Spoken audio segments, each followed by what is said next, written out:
नमस्ते। आप सभी का बहुत बहुत स्वागत है मेरे चैनल पर।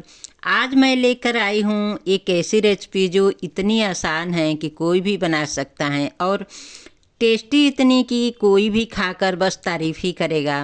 कभी कभी ऐसा होता है ना कि हमें कुछ चटपटा, क्रिस्पी और झटपट बनने वाला खाने का मन करता है, लेकिन समझ में नहीं आता है कि क्या बनाएं। तो आज ये रेसिपी आपकी वही परेशानी दूर करने वाली है। इस रेसिपी की सबसे ख़ास बात ये है कि इसमें बहुत ही कम सामान लगते हैं और सब कुछ घर में आसानी से मिल जाता है और इसे बनाने में ज़्यादा समय भी नहीं लगता है। तो अगर आपके घर में अचानक मेहमान आ जाए या शाम के चाय के साथ कुछ खास बनाना हो तो ये रेसिपी आपके लिए बिल्कुल परफेक्ट है। तो चलिए बिना देर के शुरू करते हैं आज की मज़ेदार और कुरकुरी रेसिपी। और आप अगर मेरे चैनल पर नए हैं तो मेरे चैनल को जल्दी से सब्सक्राइब कर लीजिए। तो चलिए शुरू करते हैं। तो चलिए सबसे पहले जान लेते हैं कि हमें आज की इस आसान और मज़ेदार रेसिपी को बनाने के लिए किन किन चीज़ों की ज़रूरत पड़ेगी। सबसे पहले हमने लिए हैं 3 उबले हुए आलू। आलू बिल्कुल ठंडा होना चाहिए, जिनका छिलका मैंने पहले ही हटा कर रख लिया था ताकि हमारा काम थोड़ा आसान और जल्दी हो जाए। आप कोशिश करें कि आलू पहले से उबले हुए हो। अब मैंने यहाँ पर छोटा चम्मच नमक लिया है। नमक आप अपने स्वाद के अनुसार ले सकते हैं क्योंकि सबका टेस्ट अलग अलग होता है। अब हमने लिया है एक छोटा चम्मच चिली फ्लेक्स। ये हमारी रेसिपी में हल्का सा स्पाइसी टेस्ट ऐड करेगा। 2 बड़े चम्मच कॉर्नफ्लोर। कॉर्नफ्लोर हमारे रेसिपी में बहुत ही अहम रोल निभाते हैं क्योंकि ये हमारी मिक्सचर को अच्छी बाइंड देता है और स्नैक्स को बाहर से क्रिस्पी बनाने में मदद करता है। अगर कॉर्नफ्लोर सही मात्रा में नहीं होगा तो स्नैक्स या तो टूट सकते हैं या फिर उतने क्रिस्पी नहीं बनेंगे।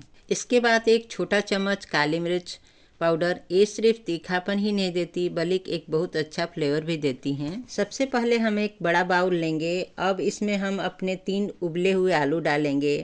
अब इन आलूओं को हम अच्छे से मैश करेंगे।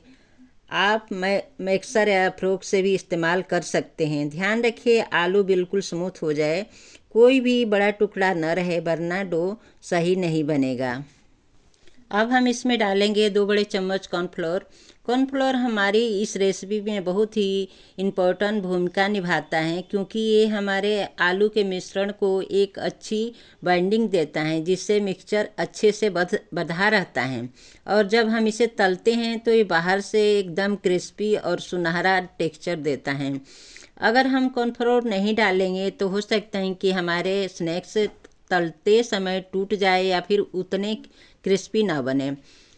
अब कॉर्नफ्लोर डालने के बाद हम इन्हें अपने हाथों की मदद से अच्छे से मिक्स करेंगे। ध्यान रखिए कॉर्नफ्लोर आलू में हर जगह अच्छी तरह से मिल जाए ताकि हर बाइट में सेम टेस्ट मिले। अब समय है इसमें स्वाद डालने का। अब हम इसमें डालेंगे काली मिर्च जो एक हल्का सा तीखापन और बहुत अच्छा फ्लेवर देती हैं।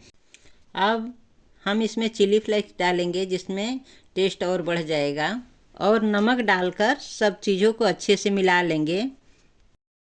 ध्यान रखें मसाले हर हिस्से में बराबर फैले हो ताकि हर बाइट का स्वाद एक जैसा और परफेक्ट हो। अब हम इस पूरे मिक्सचर को आटे की तरह गूँथना शुरू करेंगे। शुरुआत में आपको लग सकता है कि मिक्सचर थोड़ा ड्राई है, लेकिन जैसे जैसे हम इसे गूँथेंगे ना ये धीरे धीरे एक साथ आना शुरू हो जाएगा। आप इसे हल्के हल्के दबाते हुए फोल्ड करते हुए गूँथते रहे जब तक कि ये अच्छा सॉफ्ट स्मूथ और बिना दरार वाला डो तैयार हो जाए। ध्यान रखने वाली बात है कि डो ज़्यादा सख्त ना हो ना ही ज़्यादा चिपचिपा हो। अगर सब कुछ सही से किया हो तो आपका डो बिल्कुल परफेक्ट बनेगा। अब हम अपने हाथों में थोड़ा सा तेल लगाएंगे। ऐसा करने से क्या होगा कि डो जो हमारे हाथों में बिल्कुल भी चिपकेगा नहीं और साथ ही डो और भी ज़्यादा स्मूथ और सॉफ्ट हो जाएगा। तेल लगाने के बाद हम एक बार फिर से डो को अच्छे से गूँथेंगे। आप इसे हल्के हाथों से दबाते हुए घुमाते हुए गूँथें और ताकि सारा मिक्सचर अच्छी तरह से एक सार हो जाए। हमारा डो बिल्कुल तैयार है। शुरू करते हैं अपने स्नैक्स को एक सुंदर सा शेप देना, जिसके लिए अब हम इसे अपने दोनों हाथों की मदद से धीरे धीरे लंबा रोल बनाएंगे, ना ज़्यादा मोटा ना ज़्यादा पतला, बस मीडियम। ध्यान रखें रोल स्मूथ होना चाहिए, उसमें कहीं भी क्रैक्स नहीं होने चाहिए। अगर कहीं दरार दिखे तो हल्का सा हाथ फेरकर उसे स्मूथ कर लें। अब इस तैयार रोल को हम एक प्लेट में रख लेते हैं। अब हम एक चाकू लेंगे और इसे लंबे रोल को छोटे छोटे बराबर टुकड़ों में काटेंगे। कोशिश करें कि सारे पीसेस एक साइज के हो, ताकि फ्राई करते समय सब एक साथ और बराबर तरीके से पके। आप चाहें तो छोटे या बड़े मीडियम साइज के भी पीसेस बना सकते हैं, जैसा आपको पसंद हो। देखिए हमारे सारे पीसेस कितने अच्छे और बनकर तैयार हो रहे हैं, और यही छोटे छोटे पीसेस आगे चलकर हमारे क्रिस्पी स्नैक्स बनेंगे। अब अगले स्टेप में हम इन्हें एक प्यारा सा डिज़ाइन देंगे। अब हम एक फोक लेंगे और जो हमने छोटे छोटे पीसेस तैयार किए हैं उन्हें हम एक एक करके फोक की मदद से हल्का सा प्रेस करेंगे। ध्यान रखिए कि ज़्यादा ज़ोर से प्रेस ना करें, बस हल्का सा दबाना है ताकि उस पर फोक का पैटर्न आ जाए। आप देखेंगे जैसे ही आप फोक से प्रेस करेंगे हर पीसेस पर एक सुंदर सा पैटर्न बनकर तैयार हो जाएगा, जो देखने में बहुत अच्छा लगता है। अब इसी तरह से सारे पीसेस के साथ यही प्रक्रिया दोहराएंगे।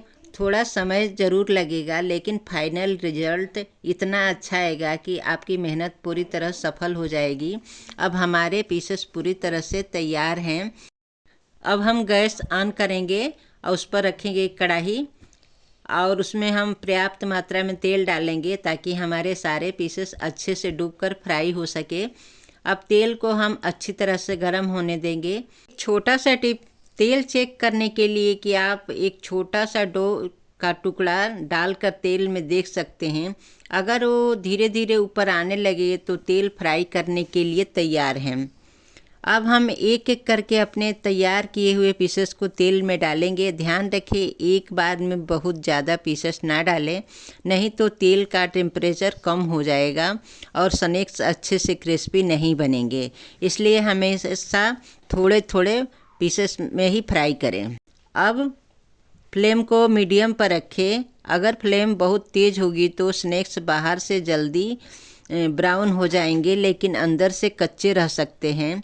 और अगर फ्लेम बहुत धीमा होगा तो स्नैक्स ज़्यादा तेल ऑब्जॉर्ब कर लेंगे। इसलिए मीडियम फ्लेम पर सबसे बेस्ट रहता है। अब जब तक स्नैक्स नीचे से हल्के हल्के गोल्डन होने लगे तो हम इन्हें धीरे से पलट लेंगे। पलटते समय ध्यान रखिए कि टूटे नहीं, इसलिए आराम से चम्मच या कलछी की मदद लें। अब ये पूरी तरह से फ्राई हो जाएं तो इन्हें निकाल कर एक प्लेट में रख लेंगे। आप चाहें तो टिश्यू पेपर पर निकाल कर रख सकते हैं ताकि एक्स्ट्रा तेल निकल जाए।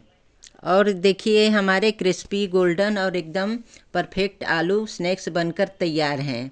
बस ऐसे ही बाकी पीसेस को भी फ्राई कर लेंगे और फिर गर्मा गर्म सर्व करेंगे। और ये देखिए हमारे गर्मा गर्म एकदम क्रिस्पी और स्वादिष्ट आलू स्नैक्स पूरी तरह से तैयार हैं। ज़रा इनका रंग तो देखिए कितना खूबसूरत सुनहरा गोल्डन ब्राउन आया है। जो हमने फ्राई से डिज़ाइन बनाया था वो भी बहुत उभर कर सामने आ रहे हैं, जिसने स्नैक्स देखने में बिल्कुल बाजार जैसे लग रहे हैं। सच बताओ तो इन्हें देखकर ही किसी का मन कर जाएगा कि अभी उठाकर खा लें। आप इन्हें हाथ से उठाकर देखेंगे तो बाहर से बिल्कुल क्रिस्पी, और जैसे ही आप इसे तोड़ेंगे तो अंदर से सॉफ्ट और मुलायम टेक्सचर नज़र आएगा, जो इस रेसिपी को और भी खास बनाता है। आप इन्हें सर्व कर सकते हैं ताज़ी हरी चटनी के साथ या टमाटो सॉस के साथ। अगर आप चाहें तो ऊपर से थोड़ा सा चाट मसाला छिड़क सकते हैं या थोड़ा सा नींबू का रस डाल सकते हैं, जिसका इसका स्वाद और भी ज़्यादा चटपटा और मज़ेदार हो जाए। अगर आपको आज की रेसिपी पसंद आई हो तो इसे शेयर करें, कमेंट करें, लाइक करें और मेरे चैनल को सब्सक्राइब करें। मिलते हैं एक और नई वीडियो के साथ, तब तक के लिए धन्यवाद।